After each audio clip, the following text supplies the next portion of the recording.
Um, Good evening, everyone. Welcome to the Wednesday, April 22nd, 2020 meeting of the East Long Meadow Conservation Commission.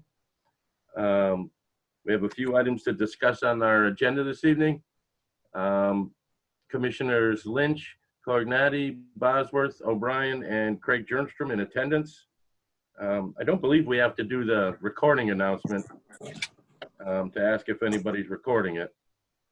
Item number one on the agenda was approval of the March 11th, 2020 minutes. I did look at those and I had no issues with them.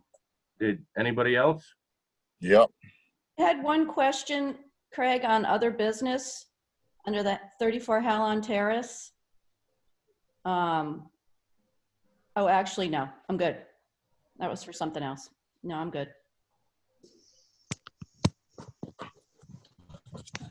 Well, anybody, I'll entertain a motion to approve the minutes of March 11, 2020. So moved. Seconded. Okay, motion made by Tom O'Brien, seconded by Francis. I believe we need to do roll call votes. Craig Jernstrom, aye. Tom O'Brien, aye. Jeff Bosworth, aye. Erin Lynch, aye. Francis Cornati, aye. Okay, thank you. The next item that we have on the agenda is a request for a certificate of compliance for 78 Dartmouth Lane. There was a letter on file from Smith Associates, I believe it is, the surveyors, saying that everything was in compliance. The riprap was there, the permanent limit of work markers, and everything was in compliance. So I'll entertain a motion to approve the request for certificate of compliance for 78 Dartmouth Lane. So moved. So moved. And Motion made by Mr. Bosworth, seconded by Tom. All those in favor, Craig Jernstrom, aye. Tom O'Brien, aye. Francis Cornati, aye. Erin Lynch, aye. Okay. The next one we had was a request for the extension permit that came in a little while ago for 108 Old Farm Road. I had been speaking with Ralph Capua, who is the owner of that piece of property, regarding that and Smith Avenue. I did tell him, and he told me he was going to take care of it, but I haven't been by, that the DEP sign needed to be reinstalled and the erosion controls needed to be fixed up a little bit. But other than that, yes, I don't have any issues with extension of this, extending the permit for this. It might have just expired too, but he did have the request in prior to it expiring. I'll make the motion to extend it. So moved. Motion made and seconded. Craig Jernstrom, aye. Tom O'Brien, aye. Aye. Francis Cornati, aye. Erin Lynch, aye. All right, the next one was the ratification of enforcement order number 1 for Yorkshire Place. Did everybody get a chance to review that? I had questions for Jeff about that he went out and talked to Matthew. Yeah. Okay, and he was aware and still continued. I went out on March 24th after we had a complaint filed with the office. I went out in the morning just before lunchtime, and I explained the situation, told him he had to cease and desist immediately, and I thought he was going to do that. I explained that he was going into the wetlands, that he was beyond his limit of work line. I pointed out the stone marker, permanent stone markers, and I thought he understood, and I left. And the following morning, I was in the process of writing up an enforcement order, and we had another email from the original complainant asking for a phone call, and I talked to the individual and explained the situation that I issued a cease and desist, or told him to cease and desist. And he said, well, he continued cutting all that afternoon, and he's cutting this morning. So then Tony and I went out on the morning of the 25th, again before lunch. I asked an East Long Meadow patrolman to be there just in case there was any incident. And I presented him with the initial enforcement order and told him, I said, obviously you don't understand the severity of this, and explained everything again. And at that time, I noticed that he had intentionally, or someone had intentionally removed the permanent stone markers, and therefore the issuance of the second enforcement order. That's what I was curious about. Okay, and that the pictures showed that removal of those markers. Yeah. And I also went out there, I believe it was on the 25th, or it might even have been on the 26th. No, you went out on the evening of the 25th. It was the 25th? Okay. Yeah, and I did see it, and, you know, I went through it and explained everything to Matt again about what was going on, and they actually went as far, and he was saying he didn't know about the people that were there working, actually took the permanent limited work markers out and moved them. I explained, well, you're responsible for what people do on your property. But then looking at it, one of the permanent limited work markers was actually reinstalled in the wetland, physically in the wetland. Since then, I will say, you know, Matt has come to realize what he's done and how flawed it was, and he has been very cooperative. He's cleaned up all the bark mulch. He took all the cut pieces of wood out that were in the wetland, and I'm assuming he's removed those markers. And I also spoke with Pete Levesque regarding this on Monday night. He was asking what we were looking for, and I said, well, we need to see the delineation flags again, and we need to see, you know, the 50-foot limit of work again, and then we need to have the markers go back in. Matt is anxious to come into a meeting. I believe Pete has done a restoration plan for him. But yes, and Jeff and I spoke on the 24th and on the 25th, and when he went back the second time, I was like, yes, we need to issue him another order. And hence, that's why there is 2 orders issued on this. Anybody else, questions or anything? No, that's good. Pretty straightforward. Yep. I'll entertain a motion for ratification of enforcement over order number 1 for 15 Yorkshire Place. So moved. Second. Craig Jernstrom, aye. So, I'm sorry, Craig, I just didn't mean to interrupt you. So you're just gonna do the enforcement one? What'd you send, 2 letters? The first enforcement order was for doing the cutting. Essentially, the second enforcement order is for continued cutting and removal of the permanent limit of work markers. All right. All right. So we're just gonna do the one, right? My intention to do both of them. They're 2 different orders. So Aaron Lynch, One individually. Are Can we you do that? voting on enforcing both orders? we're just So talking I mean, about that's now. redundancy. We're just talking Sorry. about this one right now. No, I understand that, but what, all right, what, I think we only need to do one, but that's your discretion, I guess. Okay, well, we're just voting on the first one right now. Any other discussion on the first one? Okay, Craig Jernstrom. I just want to point out that there are 2 enforcement orders issued. We have to ratify both of them. We're now ratifying enforcement order number 1. Okay, thank you. Yes. Understood. All right, now for the vote. Craig Jernstrom, aye. Tom O'Brien, aye. Jeff Broderick, aye. Aaron Lynch, aye. Francis Cornati, aye.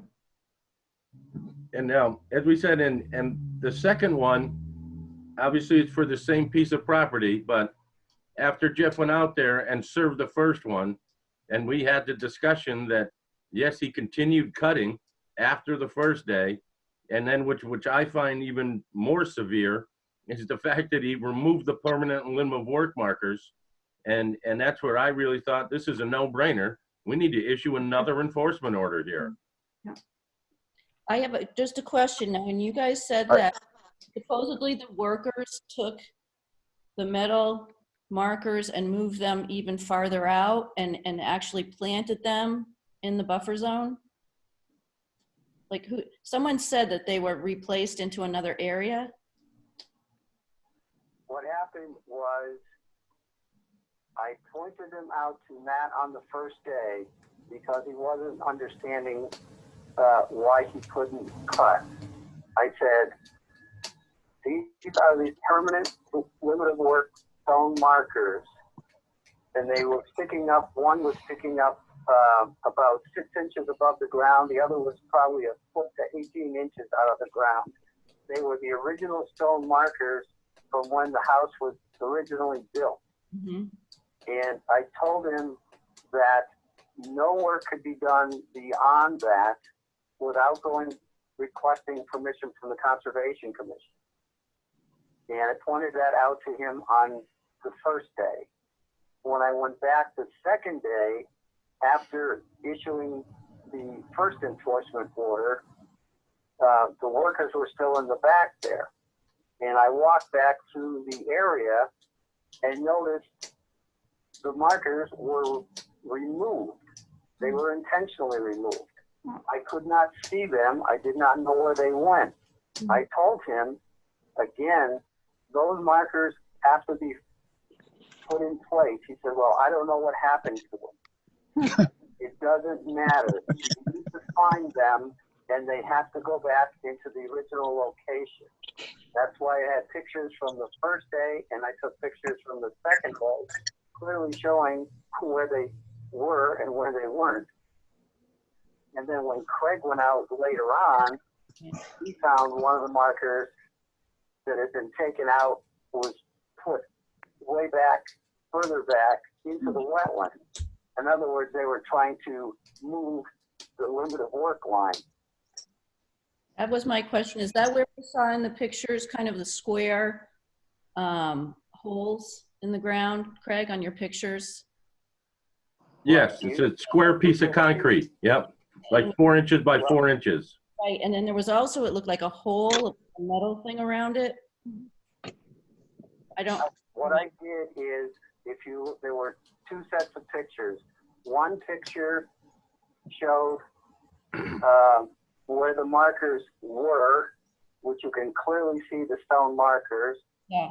And then the next day, I took pictures showing the holes, which I drew a yellow line around. Yes, okay. To see where they were and that they had been removed. I was just wondering about intent when you said that they had been moved into the wetlands to further push out the work zone. When I don't think it was done, excuse me, when Jeff was there, but when I went there, and it was probably 6 o'clock or 6:30 at night on the 25th. And what they had done is the larger trees that they couldn't put through the wood chipper, they actually cut those up into 1 foot sections. And those were pretty much placed along of what he thought was his property line in the back, but it actually was, I think it's beyond his property line. And they were actually in the wetland also, but just right next to those, they actually had put one of the markers back in right there. And then in speaking to Pete Levesque, if you were standing in front of the house, the marker that would have been on the right-hand side, Pete even said that one got moved also. Okay. I just looked at all the pictures and I did go by, I forget what day, but it was after I went let's see, it must have been the first week of April.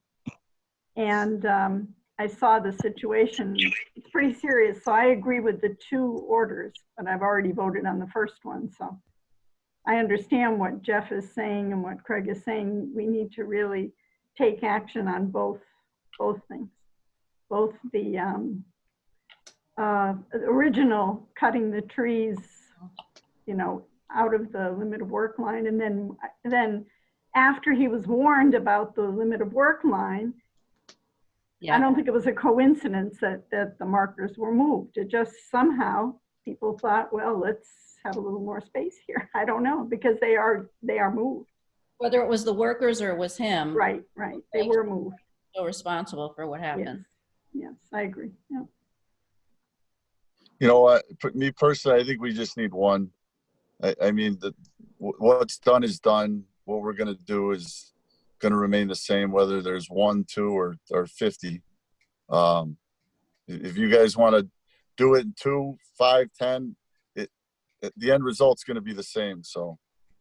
What I think too, Tom, though, is that we have to make a clear statement that you're not allowed to literally decide where your work line is. No, I think he gets that. I mean, clearly you know, what he thought he could get away with and what he tried to get away with, or that's all moot now. So moving forward, whether it's 1 or 2, the end result's going to be whatever we determine it's going to be. I mean, there's no question that he cut trees, he moved the boundaries, he went in the wetland, he tried to get away with whatever he was going to try and get away with. But I think that's a standard, don't you, Tom? Well, I mean, but the end result is, I mean, how many of these are going to vote on? I mean, I think it's clear that we're not happy with what he's done. It sounds to me from what Craig and Jeff are saying, he gets it. So it's now just a matter of what he's going to do to mitigate it and what we're going to allow him to do to make it right. Excuse me, could I point out that there's a chat from Matt? Yeah, It I just just came saw in. it. Okay. Yep. And my issue, you know, and here was, and Jeff, correct me if I'm going wrong. I'm going to say the homeowner was a little standoffish, shall we say, the first time Jeff went out there. You know, and that's where I was actually the one that suggested that Jeff contact the police and have the police go with him. You know, and so, and that's where, so it went as far as to that actually happening, and then work continued to happen, you know, so I'm in favor of the 2 enforcement orders myself, but you know, and the other one that we need to talk about this, you know, is, are we gonna, would we like to entertain issuing fines for this? Okay, through the chair, I just want to bring up a point here. Whether it's 1 or 2, whether it's 2 separate enforcement orders have already been issued. We're voting on one. We voted on the first one. We now need to vote and ratify the second one. It doesn't, you know, the rest of it is all immaterial. Correct. 2 enforcement orders have been issued. They have to be ratified by the entire commission. And then we can move on to whatever else. And We've already ratified the first one. Yep. We need to vote and ratify the second one. I suppose we could vote to withdraw it if that's what the majority voted, but is there any further discussion on the second enforcement order? If you do want to hear from the public, just let me know and I can allow them to do that. At this point, I would say no. We weren't doing public comments at this meeting. Okay.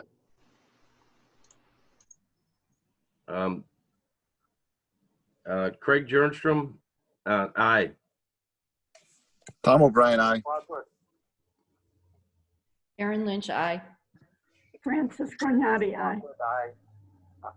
Okay. Sorry, we got it. who made the motion for that? Oh, we didn't do the motion. No, we Craig didn't. did. Craig did. Could you repeat the motion, Craig? It was a motion to approve enforcement order number 2 for Yorkshire Place. That's what I thought. So moved. So someone needs to second it. Second. And then I guess moving forward, where I just started to whoop, yeah, we all voted there, correct? Yes. Yeah. Yeah. And I guess moving forward, if we wanted to discuss the fines, it's something we can all think about. In my opinion, fines are very much justified in this application, but I would think it would be something that we could discuss at a meeting with the homeowner at our March 12th meeting. Greg, oh, excuse me. You mean May 12th? May 12th, yes, thank you. No problem. Or 13th, actually, I believe, yeah. And we also, I think you talked about a restoration plan that Matthew was going to come up with. For the Yes, I spoke with Pete Levesque. Matthew has hired Pete Levesque and Smith Associates surveyors. Yeah. So he has taken all the necessary corrective action, and Matt has actually been pushing to how soon can he come in with his restoration plan, because he wants to get this corrected. And like I said, he also removed the cut rounds, as I call them, and he took all the chips that were out of there. The site was promptly cleaned up after I was out there on the 25th. So we wait until our May meeting to hear from Matt. I mean, if Jeff, go ahead. Okay, through the chair. This is something I think. Could you speak louder, Jeff? Could you speak louder? I can't hear you. I said, I think fines are to be discussed among the commission members and then levied on the homeowner. I don't think it's something that's supposed to be discussed with the homeowner. We are the statutory authority who levies fines. It's not a discussion matter. It's a matter for the commission to decide, yes, we are going to. If so, what the amount is, and then you issue the fine.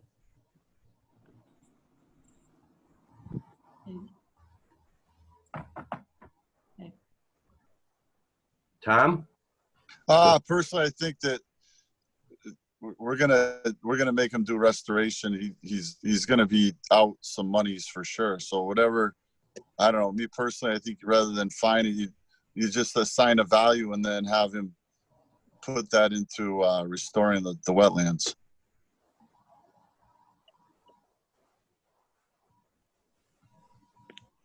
You know, I'm just going to say this.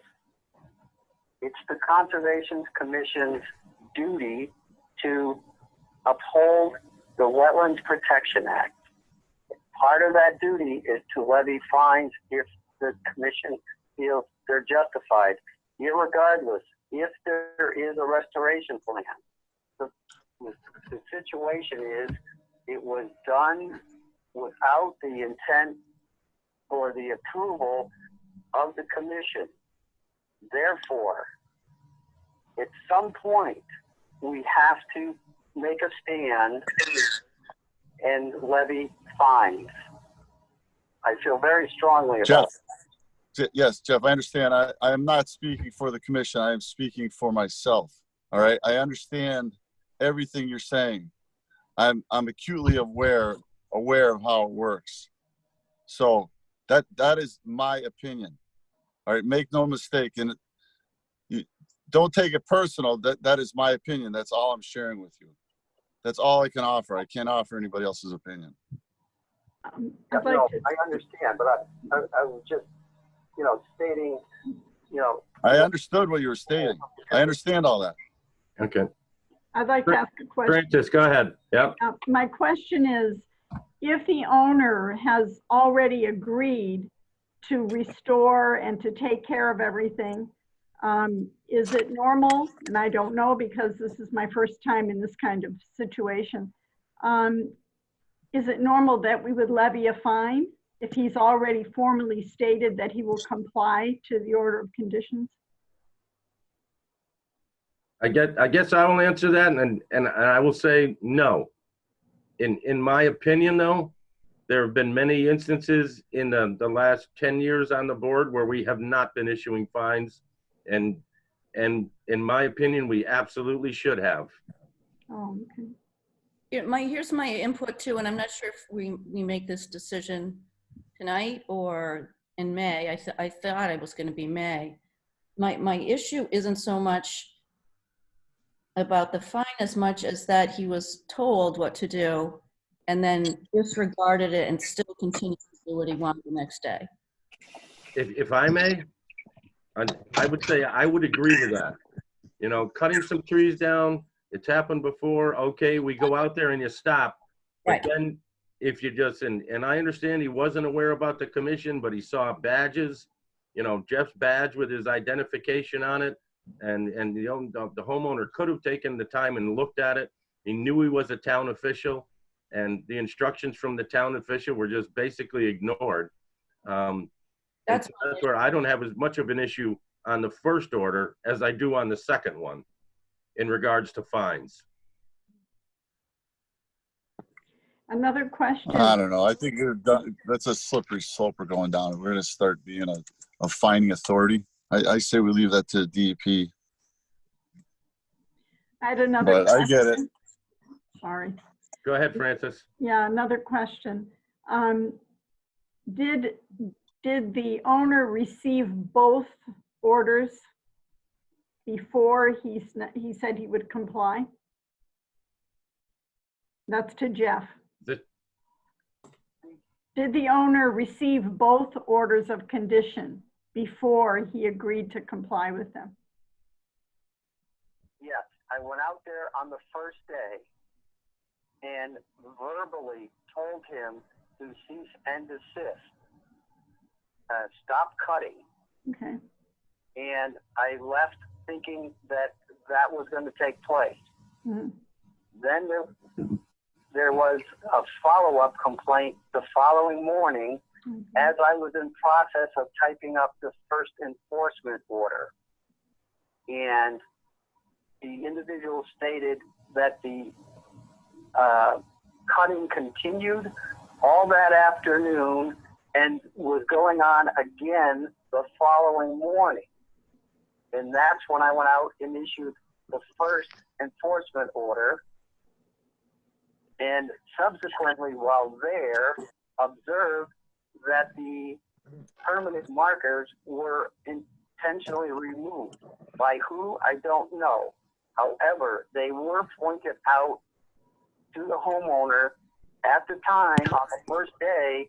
These are permanent limit of work markers. Permanent means they cannot be removed, and that no work could be done beyond that because of the orders of condition that were attached to the property. And Okay, thank you. on the second day, they were gone, as shown by the holes left in the ground where they had been. Therefore, the second enforcement order was issued for that violation. Thank you. Aaron?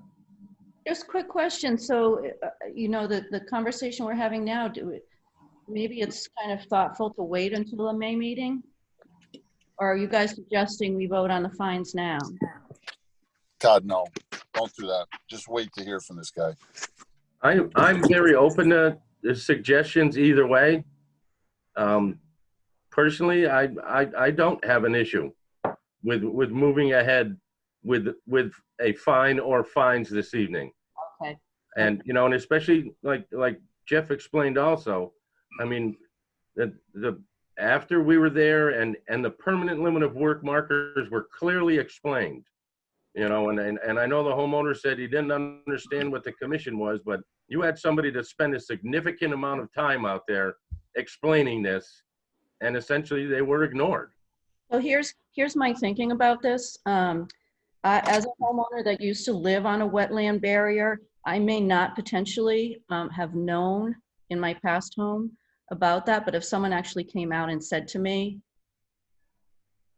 stop, once you're informed of that, then you stop. And then it's blatant disregard the next time you go. and they've continued the work. And I will say in that regard that the homeowner did inform me, you know, that he was not aware that he had a deed restriction on his house and permanent limit of work markers. But obviously we've heard that before. You know, we have it on Old Farm Road, the same thing. But, you know, and all I said, well, you can talk to your realtor and your lawyer about that handled your closing. I believe the homeowner purchased the house last fall. Right. You guys got to understand that while Jeff's going out there, we all understand how the commission works. We understand, you know, basically the Wetlands Protection Act. Not everybody does. All right. So Jeff's going out there as a town official, carrying his documentation that any Tom, Dick, or Harry could make in about 2 seconds with a computer and a printer. All right. It takes people a little while to digest things, especially when they're going in cold with no knowledge of conservation, commissions, DEP, regulations, Wetland Protections Act. So that being said, all right, Jeff's going out there. The guy's got to digest it. You know, yeah, maybe he was a jerk for sure, but the fact that we're gonna find a guy that, you know, it just took him a little while to realize what was going on, to educate himself, and then now he's trying to make corrective measures. I mean, I say we listen to what the guy has to say before we even entertain the motion or the idea of finding somebody. Personally, I think unless you guys can start getting real versed in fines and the law behind it, that, you know, before you start going down that road, me personally, I'm not in favor of it. I say you leave that to the DEP professionals. So he is available if you do want to have pull him into the meeting. If you guys want to, it's up to you guys. I understand that. Yep. I say you talk to Stinson first too, and see what his feeling is on it. That you guys like to refer to him. Let's hear what he has to say on that. Jeff, hand up. Yeah. Okay. Tom is saying we get to DEP as a professional for fines. That's basically, that's why the Federal Protection Act, the Wetlands Protection Act, and the state have given it to, and that's why they've mandated that every single community, town, and municipality in the state have a conservation commission and have given them statutory authority to levy fines. That's what our job is. Thank you, Jeff. Thank you. Thank you for the education. I appreciate that. I understand all that. All right. Can you tell me what other commissions in the area have done? Can you tell me what Mark Stinson's opinion is? I mean, is he for it, against it? I mean, can you tell me these things off the top of your head? Because quite honestly, I don't know what most commissions do. I do know that most don't fine. They usually just take corrective actions. I mean, you can do a little research, but I've got a lot of experience with different commissions, and that's been my experience with them. I mean, maybe you can speak more broadly on it, but I'm just speaking for my experience with multiple commissions, all right? They generally look for corrective actions. They generally look for people trying to do the right things. I mean, if you guys are hell-bent on finding them, you're going to do what you're going to do. I'm not in favor of that. I get it. Excuse me, Tom, you got to do me a favor. If you're going to speak, raise your hand or something and let the person finish speaking. Go ahead, Francis. Yeah, I'm fairly new on the Conservation Commission, and I've never been involved in a discussion about fines before. But in experience that I've had with other boards, we usually would fine people when they weren't being compliant. And a way to get their attention, a way to say we don't appreciate their behavior. That's why my question is the person willing to be compliant? If you think he is and he's understood the gravity of what he's done, I would say either we wait until the May meeting, or because I'm feeling right now that we shouldn't fine him if he's being compliant and will take care of the orders. But That's my opinion based on not very much experience. Okay. If I may on this a little bit, I know I talked about it a while ago. We talked about issuing fines because I have an acquaintance who has a piece of property out in Westfield, Massachusetts. And he cut down 2 dead trees that were actually like a hazard, but they were in a riverfront area, but it was right next to where there was actually cut grass and like a lawn. He got fined $4,000 Wow. by the Westfield Conservation Commission, and he went and discussed it with them, and they knocked it down to $2,000. So other commissions do issue fines. They absolutely do. That's why we're given the authority to do it. And, you know, it's as simple, it's the act of issuing a fine is the same thing as a zoning enforcement officer in East Long Meadow. In our packets tonight, there was a fine form from a town out in the eastern part of the state. And then we also had the form attached that the zoning official uses in town. And we could adopt, you know, either one of those, but so yes, it is not uncommon for commissions to levy fines. Aaron?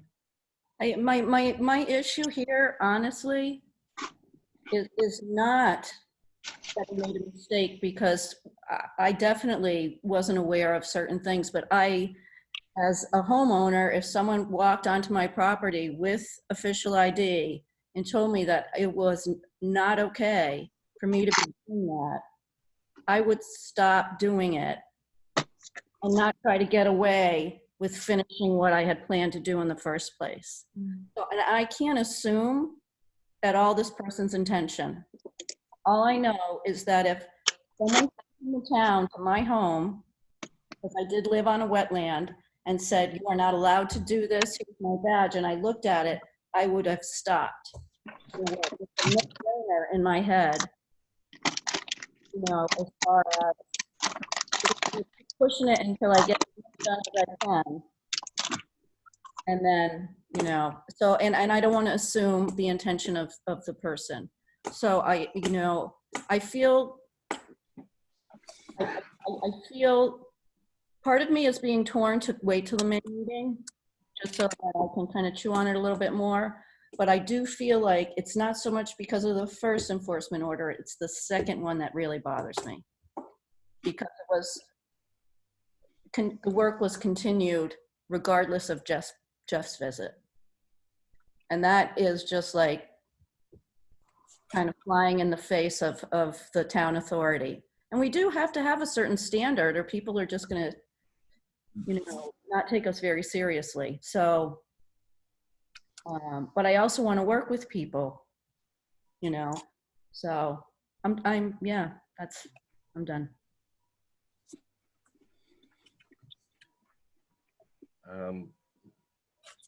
I guess right now I'm not 100% sure how to proceed farther, but I guess I will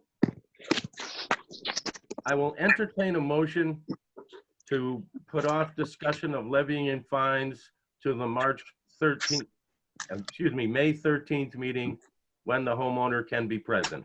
And I would like to hear, I'm sorry, I would like to hear, I mean, now he's kind of caught and, you know, whatever, but I would like to see what his restoration plan is. And, but I do understand the severity of enforcement order number 2.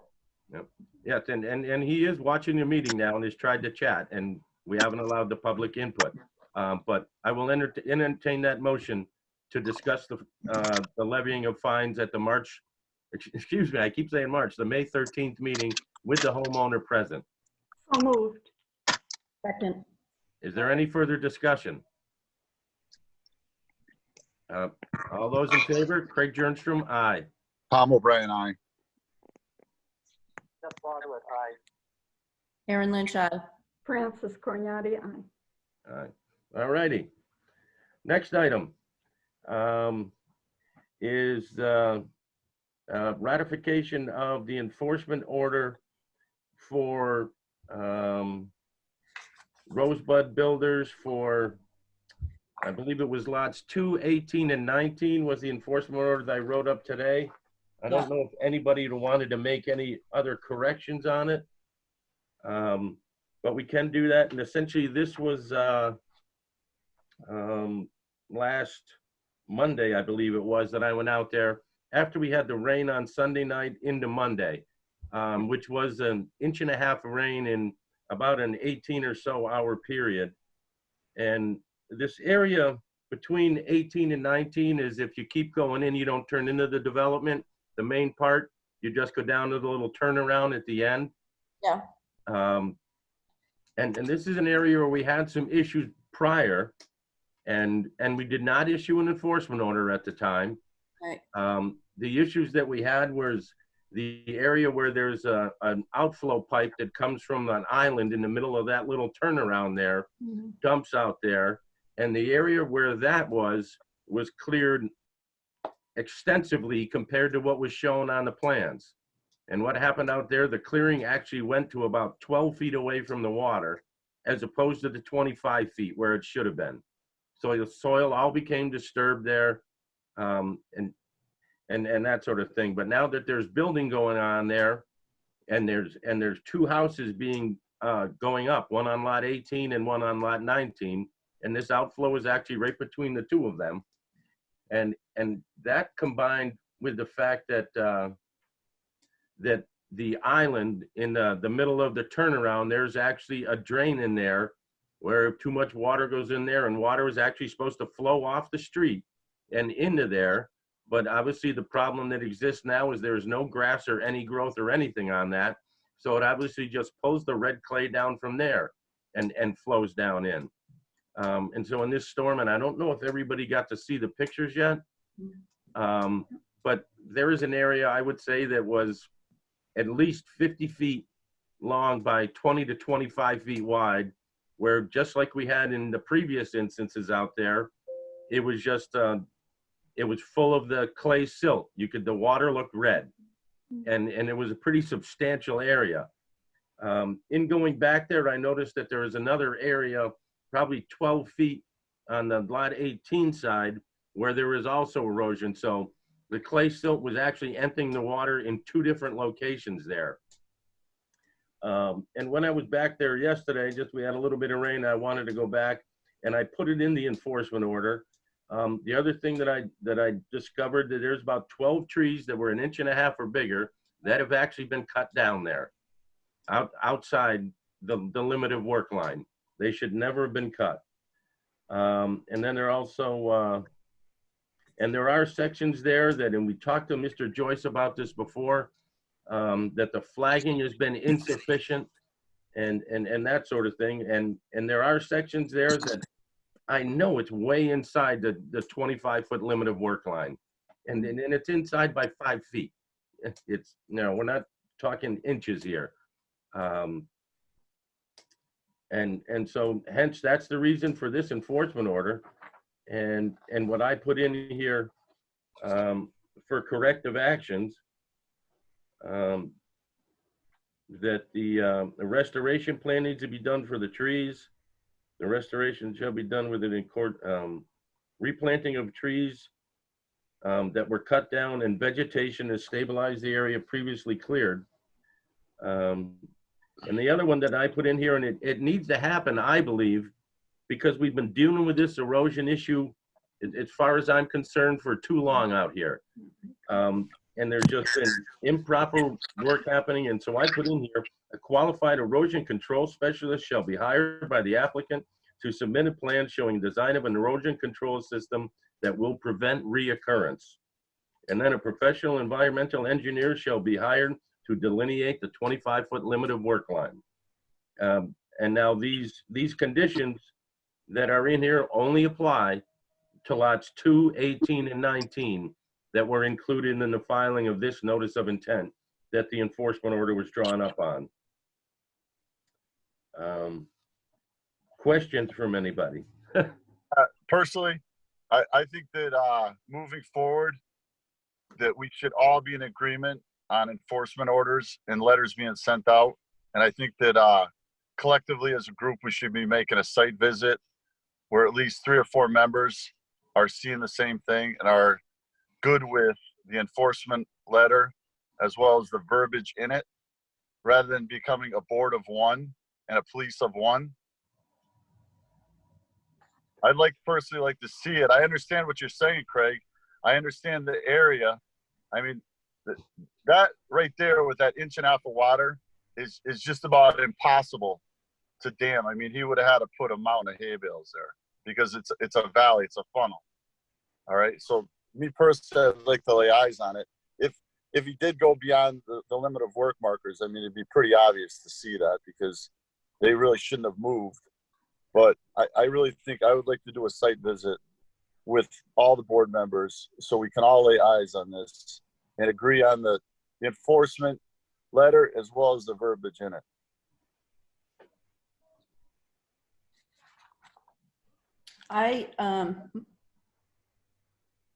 Go ahead, Aaron. I mean, I think it's a great idea for as many of us to go out on these visits as possible. Given the circumstances right now, I think it's a little unusual. I know that I haven't had the necessarily commitment to do site visits during these times, but I do agree. I do think that we should go out, but I do feel like this particular project has had constant issues.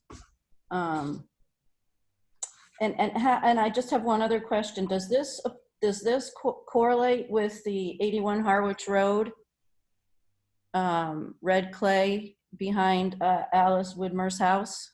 This order does not. Okay. Other side of the pond. Okay. Francis. I've visited the site many times. I have not visited since the pandemic started because, like Aaron, I really don't want to go out with a